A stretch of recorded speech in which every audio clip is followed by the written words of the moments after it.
Okay, well, this is a bonus interview, having both club CEO John Katz and club manager Darren Sarll together. John, if I can just start with you, and let's go back 12 months or so. You know, Alan Dowson, manager, done very well for the club, got us back into the National League, and it's always hard letting a manager go. And then Ian Dyer came in and did very well, and then with Darren's been in post 12 months. I mean, how do you summarise the last 12 months or so? I mean, it's been a period of change and growth. Alan was a very good servant to the club. Bounced us right back from the National League South and in the third round of the FA Cup, and it was time for a change. And we were very deliberate in our interview process to make sure that whoever we brought or hired to come in would have the sort of pedigree in a position of success, experience at higher levels, and really with a keen focus on man management and recruiting. And we didn't have to look too much farther than Darren Sarll. Brilliant. And Darren, coming on to you, I mean, you came in, I suppose you had that spell of being able to assess the squad. Your mind's probably going recruiting, thinking how was that period for you? And also, I suppose, the decision on Ian Dyer and so on. How was that process for you at that time? Well, in regards to Ian, I think Ian was pretty straightforward and easy. I'm quite a straightforward guy when it comes to the relationship with the assistant. Obviously, my trade has been coaching for a long time, so I don't think it takes too long to work out whether someone can coach or not, and Ian can certainly coach. And then you're just looking for the qualities of him as a man and the person that's going to be the one that's going to support you. And I've had some brilliant assistants in the past. Terry Skiverton, probably the one that everyone would know most about, but I had Glenn Roeder, and an absolute giant in football. And I just wanted to make sure that Ian had those personality traits that we could work together. Now, anyone that knows Ian knows it's pretty hard not to like Ian. And I just said to him from the outset, this will work. Don't worry about your employment. as long as you don't do anything devious or behind my back, you and I will work together brilliantly. And that was pretty straightforward and quite quick. In terms of the recruitment as a manager is ongoing. So obviously I was leaving a position at another club where my recruitment had started for that club. And so your eye is always on the market. Well, I always try and keep my eye on the market and what it's telling me, what's going to come available, who's out of contract. And so in the case of people like Moss and Wilkinson that I'd worked with before, those ones are pretty straightforward once you get to the end of the season, and it was all about just trying to work out what we needed. And the 6 weeks that I had observing training was very good. One, because Ian's such a good coach and could prepare the team, but two, obviously I knew I was going to be judged on, primarily this season. And so it was important to work out who I could work with, if they could work with me, because it's never one way. It's not, excuse me, it's not a rule with an iron fist type environment.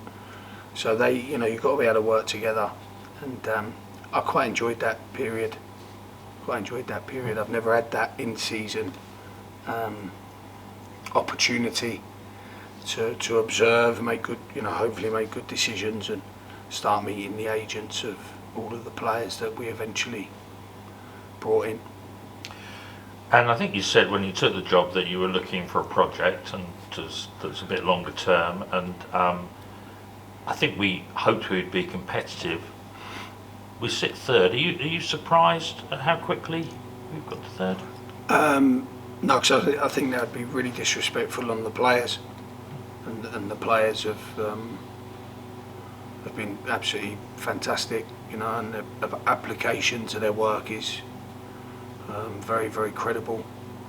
I think my statement when I came in, going back, was it was my job to try and bridge the gap. I always remember the statement, trying to bridge the gap, get us a bit closer to the giants that are now coming out of the Football League and into the National League. And I just wanted to get us closer. And John and I have had a running almost a KPI in-house that every time we're in the top 10, let's just be calm. And unfortunately, we've been in the top 3 for 4 months. So it would be funny if we ever get to 4th, how John actually reacts, and Drew. But it's just been about working away and being calm and always having the eye on the horizon and trying to scan the horizon for what may come. And the players have been brilliant. They deserve so much credit, and and Ian and Marlon are terrific with the players day to day. No, it's been a very enjoyable bridging the gap type season. So. And John, you've been, it's more than 12 months, obviously you've been here longer than that, and but where are we in the project in terms of your own thinking? Well, we're in year off 2. Off the pitch as well as on the pitch. Yeah, so we're in year 2 of a 3-year plan on and off the pitch. And I remember, one of my first conversations was, someone asked me, well, what happens if you don't, achieve your main goals of getting to the Football League and becoming a self-sufficient and self-sustaining business? And I said, well, we'll just have to extend the plan. I think that based on the recruitment and the ability of our players that Darren brought in, I think I think we're probably a bit ahead of where I thought we might be. But once you start watching these guys play week in and week out, I don't know that it's really a surprise anymore. I think these guys have this incredible ability to go from match to match, and the resilience after whether it's a great performance or not, whether it's a good result or not, that by the time we get to the next one, it's a one-off.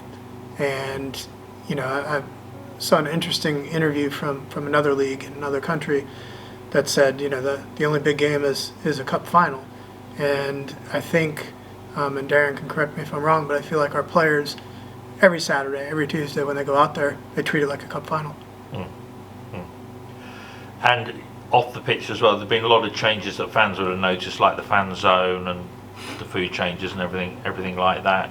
Is that pretty much on track? It's close. I mean, I didn't think we'd be at a point, and it's really a blessing to be at the point where I always felt like because of my history and my past career, that our ambition off the pitch would pick up a little faster than it did on the pitch. And I think Darren and the squad have really kind of made us look at things and say, wow, we're not quite as far ahead off the pitch as we'd like to be. But again, if the three-year project is in phases that go in a different order, it's fine with me. We'll get there. We'll do it. Whether it's at the same time or whether the football leads the charge into the Football League.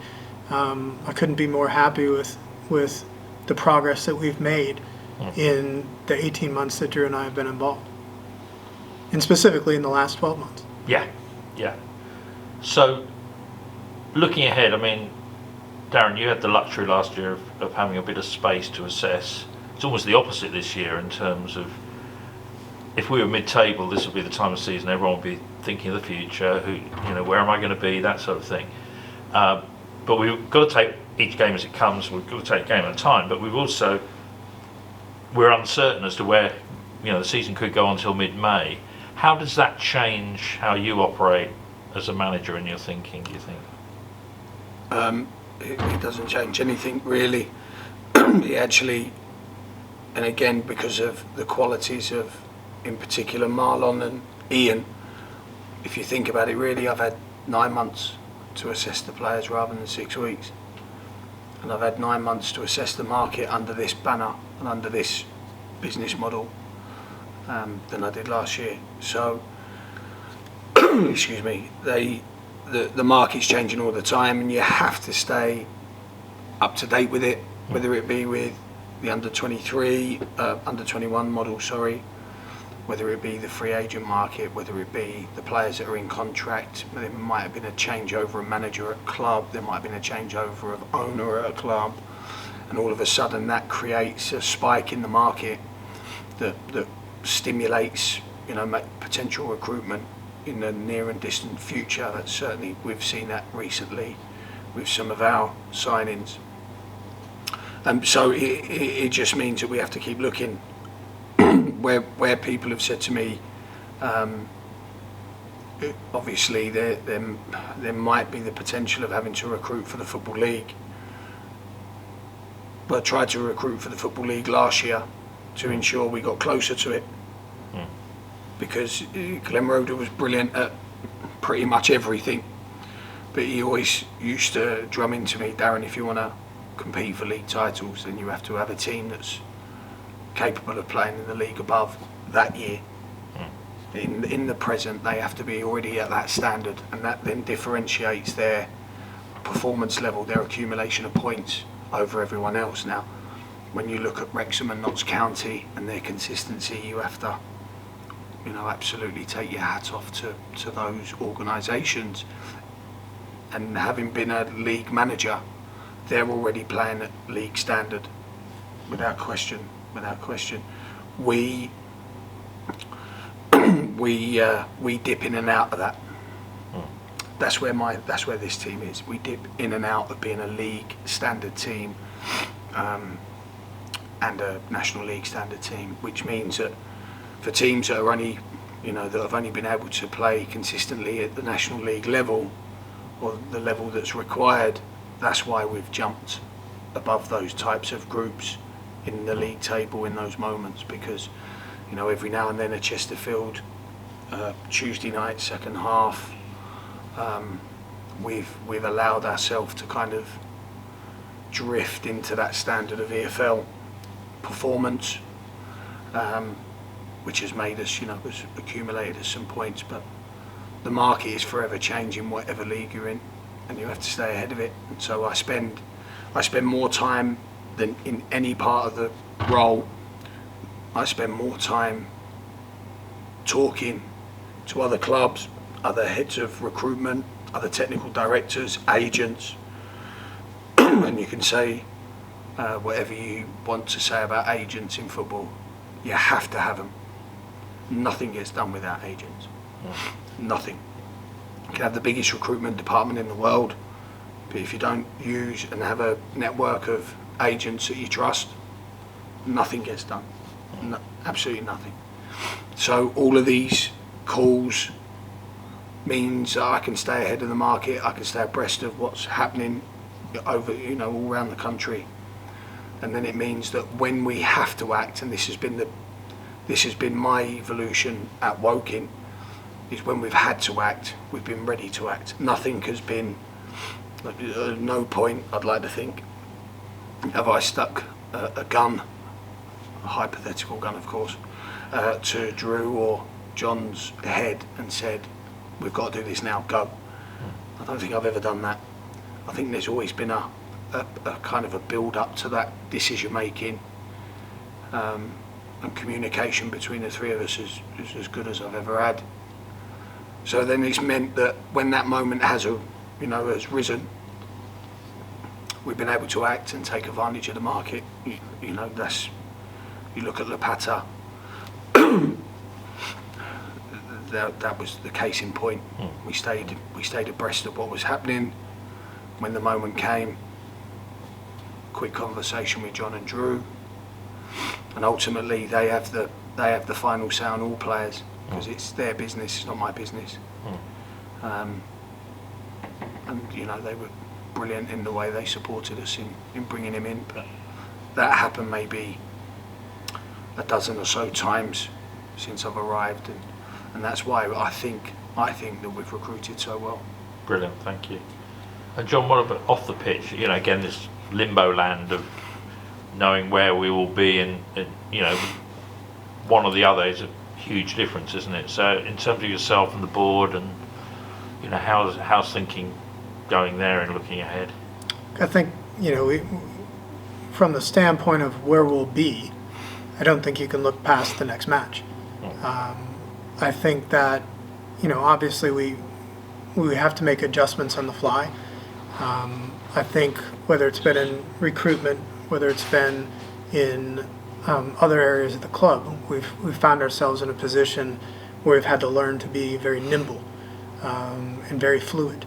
So if we do have a situation like Lapata, we do have an injury, you know, Darren doesn't do things without thought. There's never, or rarely I should say, one name on the table. There are usually multiple names on the table, and you know, as much it is, you know, ultimately the financial decisions lie with myself and with Drew. Player personnel decisions lie with Darren, and that's a level of trust that's been developed over the last year. That is something that's so critical, that we can have open and honest discussions about players, about needs, about, you know, the looking forward to, you know, the time horizon for a player to come back from injury, and what sort of plans we need to make so that we don't lose ground, so that we're in the best position we can be from a squad standpoint to be successful. So I think as a board and as an organization, I think we look at it much the same way. You know, you can start to see things just as we get towards the end of the regular season, that, you know, we understand, and this is one of the things that's been, I think, so incredible over the last 12 months, is the very special relationship that's been built, or continues to be built, and has only been strengthened in the last 12 months between our supporters and our players, and our coaching staff. And understanding that, you know, the supporters take a very different approach. You know, you have a tough result, and, you know, we can go back to the first one against York City, when, you know, we didn't have a great performance, but the boys stood there and clapped the visiting support, you know, all the way until the last one left.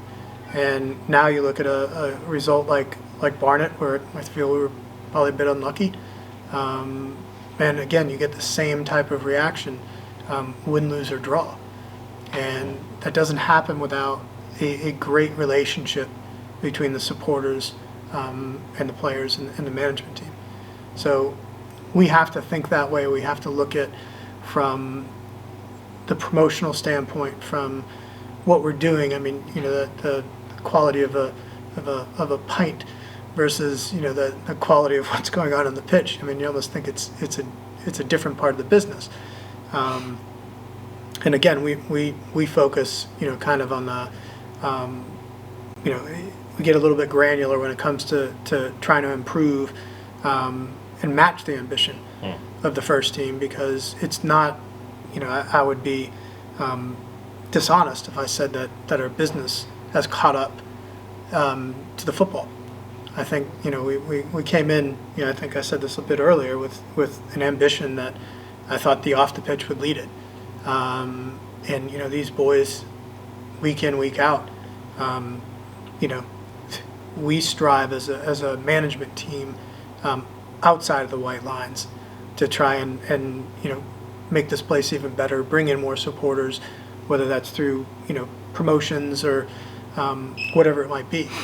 You know, we've got you know, this is a team. I've always said that, you know, the approach to growth and the approach to the football league and the approach to sustainability is the symbiotic relationship that really starts with the product on the pitch and includes everything we do, because the better the boys play, and the better that relationship is between the players and the supporters, the more people will come out. That drives everything we do. You know, you look at kind of past years where the forms dipped late, and you can see it on the chart where the attendance starts to slide, and we're kind of reaching a crescendo as we get to the last three matches of the regular season. Tuesday night, phenomenal crowd.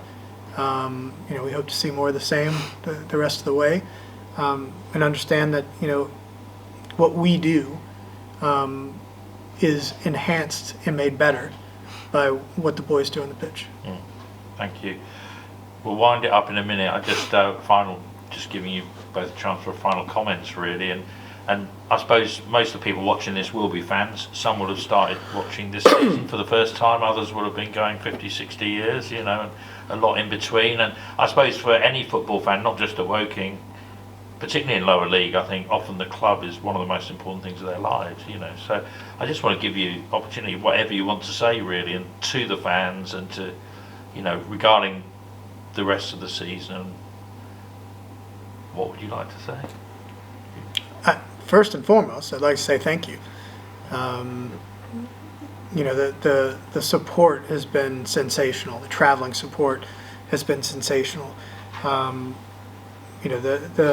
buy-in to what it is we're doing as a whole football club, on the pitch, off the pitch, has been overwhelming at sometimes, with the positivity and understanding. Look, there are always going to be negative voices, but we always will pin on the positivity, because the positivity is what will drive us. Initiative, ambition, those are all traits that we share as a football club with our supporters. And I cannot thank our supporters enough for what they've done to date, and not just this season, but in past seasons, and what they'll continue to do as we drive forward to the end of the regular season and a horizon that looks past the regular season. Brilliant, thank you. Darren? Yeah, I always try and see things differently, to not to John, but to kind of the obvious. So I think the obvious highlights to the season, the Aldershot games, the highlights to me are a little bit different. That there was a moment, and this is supporter related, but there was a moment at Altrincham where we got beat. We didn't play well at all, but there was a moment there with a supporter, and we went over to clap, as we always do now. Normally when you get beat, there's a reason why I get to the front quickly, because it's almost a little bit of a protective thing over the players. So I thought my initial assumption would be I might take a bit of a wallop in here, but hey ho. And there was a gentleman, and he'll know who he is if he's watching, and if any of the people watching were there will know, but there was a gentleman so positive and so encouraging, and it was very inspirational actually, what he did and what he was saying. And I tried to thank him on the day, but that hasn't happened in my career. That hasn't happened in my career, and I've been with other managers and seen them lose their job. I've lost my job myself, and but never have I had that moment with a supporters, for the team. And the other one was Tuesday night with Reece. I thought it was brilliant the way they. First of all, I thought it was Reece showed his real character as a man with how he behaved, but I thought their behaviour was incredible, absolutely incredible, and we don't forget things like that. So, and as a manager in that moment where you think, when you're playing badly or you're not winning, or you're in that moment, you think about pressure and criticism, which is the same to every human being.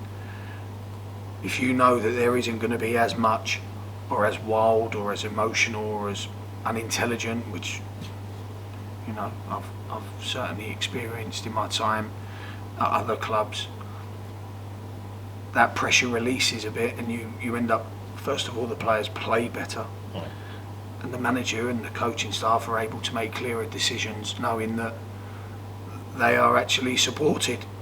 And I know that sounds absolutely barking, but it can get, this game can get very, very vitriol at times with it's criticism, and it's so I think they've been incredible. Without doubt, the most football intelligent supporters that I've had the pleasure of leading their football team for, and they've broken all sort of realms of feeling that I've certainly experienced in my career. They've been really good, and if we can have that balance, because I know I always say the same things and I'm boring most of the time, but we have to recognise we're Woking, and it's really hard to win games for Woking. It's really hard. It doesn't come easy. No one gives us anything. We don't get an advantage over any team. It doesn't matter the players we got. It doesn't matter who recruits. It doesn't matter how much money John and Drew spend. We have to earn every point that goes on in that table. And when you have that balance in the support, that intelligence in your support base, you know, that certainly helps us to perform. And as John said, the model that him and Drew are trying to drive is always based on what people see on the pitch. Yeah. So, you know, they've been excellent, and we try to thank them every week, as John said.